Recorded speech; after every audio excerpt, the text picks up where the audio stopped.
Prime Minister the Most Honorable Dr. Hubert Minnis told the United Nations today that the Bahamas is under a grave threat that we did not cause and can survive on our own. He was addressing the General Assembly this afternoon, declaring that it's his responsibility as a citizen of a vulnerable state to speak out on the issue of climate change. Altaviz Munnings reports from New York tonight on his plea to the world.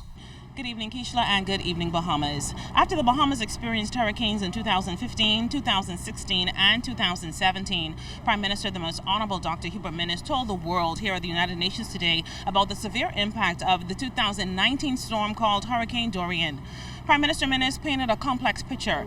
He informed the world exactly what those weather conditions were like on Grand Bahama and Abaco, and he gave an update on the national recovery process that's underway.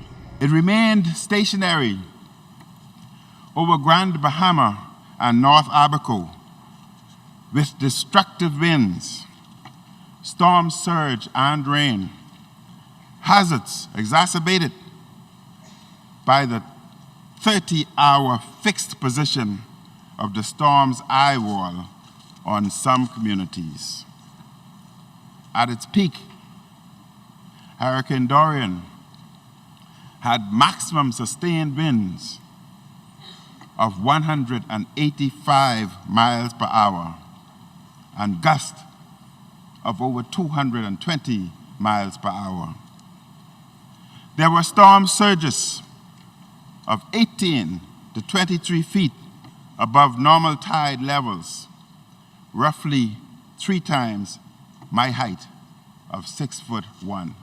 Then there's climate change, which was a big topic at this week's General Assembly. The Prime Minister encouraged the United Nations to treat this new global climate emergency as the greatest challenge facing humanity. The Bahamas fully supports the Secretary General's comprehensive strategy to address a global emergency which will eventually devastate the entire planet. This includes his plea to international financial institutions to provide concessionary financing to countries severely impacted by the external shocks occasioned by climate change. The Bahamas, especially with many islands and keys requiring basic infrastructure, has major vulnerabilities and resilience deficiencies.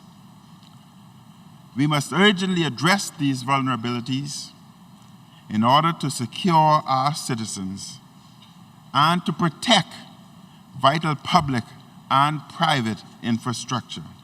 And the Prime Minister pitched the message to the world that the 14 other Bahamian islands not affected by the recent hurricane remain open for business. The revenue from tourists visiting the Bahamas will play a vital role in reconstructing and rebuilding the affected areas. To help rebuild and to restore Abaco, the Abaco Keys, and East Grand Bahama, the government of the Bahamas has announced that these areas will be designated as special economic recovery zones for an initial period of 3 years. This designation will enable these communities impacted by Hurricane Dorian to benefit from an extensive range of tax breaks and incentives for Bahamians and international investors. There are other Caribbean leaders attending this week's United Nations General Assembly, including the Prime Ministers of Jamaica, Barbados, and St. Kitts and Nevis, who all threw support to the Bahamas during our national recovery process. The United Nations General Assembly ends today, and the Prime Minister and his delegation will return to Nassau on Saturday. Reporting from the United Nations headquarters in New York City with my colleague Philip Marsh, I'm Altaviz Munnings, ZNS Network News.